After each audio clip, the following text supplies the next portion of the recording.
আজকের এই ভিডিওটা একটা খাবারকে নিয়ে, যে খাবারটা আমরা কম বেশি সবাই আসলে খেয়ে এসেছি, বাট আমরা হয়তো অনেক সময় কনফিউজ থাকি যে খাবারটা আমাদের জন্য উপকার হচ্ছে বা এই খাবারটার সাথে আমাদের দাঁত এবং মুখের কোনো সম্পর্ক আছে কিনা। আজকে কথা বলবো দুধ, যেটা আমরা অনেক সময় বলে থাকি, পেশেন্টদেরকে সাজেস্ট করে থাকি যে আপনি রেগুলারলি দুধ খাবেন বা 1 গ্লাস করে দুধ খাবেন রাতে ঘুমাতে যাওয়ার আগে। এই দুধটা আমাদের আসলে কোনো উপকার করছে কিনা। আসসালামু আলাইকুম, আমি ডক্টর আতিক মেহেদি। আমি একজন ডেন্টিস্ট, দাঁত এবং মুখের নানা ধরনের রোগের চিকিৎসা করছি লাস্ট 12 বছর ধরে এবং মানুষের মুখে হাসি ফোটাচ্ছি।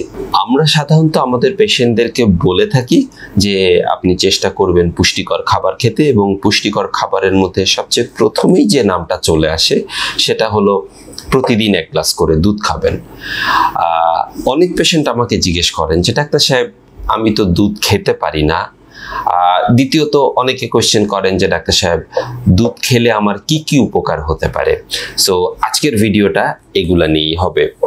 প্রথমত, দুধে সাধারণত এত বেশি মাত্রায় উপকারী উপাদান রয়ে গেছে যেটা আসলে অন্য কোনো খাবারে থাকে না। আমি স্পেসিফিক্যালি বলবো যে এই যে আমরা যে দুধ খাচ্ছি, এই দুধটা আমাদের দাঁত এবং মুখের জন্য কিভাবে উপকার করছে। আমরা জানি যে দুধের ভেতরে একটা ক্যাসিন প্রোটিন থাকে, যেটা আসলে আমাদেরকে অনেক বেশি হেল্প করে যে আমরা যে কার্বগুলা খাচ্ছি, যে সুগার জাতীয় উপাদানগুলা খাচ্ছি, এইগুলাকে মানে হেল্প করে ডাইজেশনের জন্য। তার মানে দুধের যে প্রোটিন সেটা আমার মুখের ভেতরের যে ডাইজেশন সেটাতে কিছুটা হলেও কন্ট্রিবিউট করছে। সো আমরা সারাদিন প্রচুর পরিমাণে সুগার জাতীয় আইটেম খাওয়া হচ্ছে, সুগারি ড্রিঙ্কস খাওয়া হচ্ছে, খাবারের মাধ্যমে সুগার খাওয়া হচ্ছে। সো এরপরে যদি আমরা 1 গ্লাস দুধ ট্রাই করি, সেটা আমাদেরকে নানাভাবে হজমে হেল্প করবে। দ্বিতীয়ত হলো, আমরা জানি যে দুধের ভেতরে প্রচুর পরিমাণে ক্যালসিয়াম আছে, এবং আমরা এটাও জানি যে দাঁত তৈরি হওয়ার মূল উপাদান হলো ক্যালসিয়াম, এবং পাশাপাশি আমাদের শরীরের হাড় তৈরি হওয়ারও মূল উপাদান হলো ক্যালসিয়াম। এবং বডিতে একটা সময়ে আমাদের ক্যালসিয়াম ডেফিসিয়েন্সি দেখা দিচ্ছে।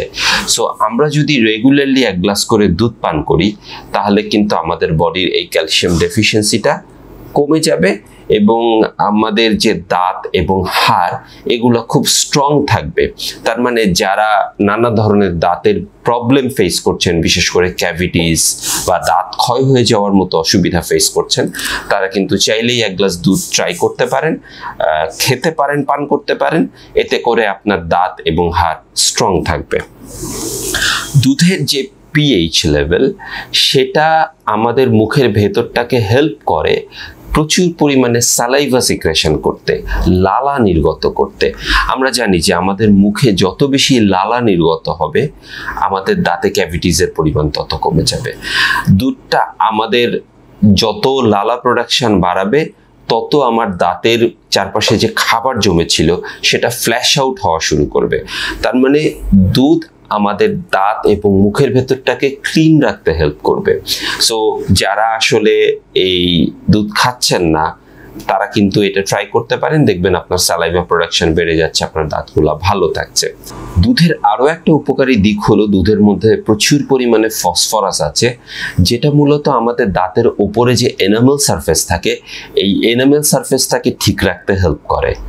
সো আমরা বুঝতেই পারছি যে দুধের নানা ধরনের উপকারিতা রয়ে গেছে। তবে একটা ব্যাপারে আমি আপনাদেরকে সবসময় সাবধান করব, যে আমরা সবসময় বলছি যে রাতে 1 গ্লাস দুধ পান করবেন, কিন্তু আমি অনেক পেশেন্টকে পেয়েছি যারা হয়তো ঘুমাতে যাওয়ার আগে 1 গ্লাস দুধ খাচ্ছেন, কিন্তু দুধ খাওয়ার পরে যে ব্রাশ করার যে ইস্যুটা, সেটা কিন্তু বেমালুম ভুলে যাচ্ছেন। এটা কখনো করা যাবে না। আপনি যখনই দুধ পান করেন না কেন, অবশ্যই আপনাকে রাতে ঘুমাতে যাওয়ার আগে কিন্তু লাস্ট কাজ যেটা করবেন সেটা হলো ব্রাশ করা। তার মানে আপনার দাঁত বা মুখের মধ্যে দুধের কোনো উপাদান যাতে না থাকে, এইভাবে ব্রাশ করে আপনি ঘুমাতে যাবেন, তাহলেই দুধ খাওয়ার যে ম্যাক্সিমাম বেনিফিটটা সেটা আপনি পেতে পারেন।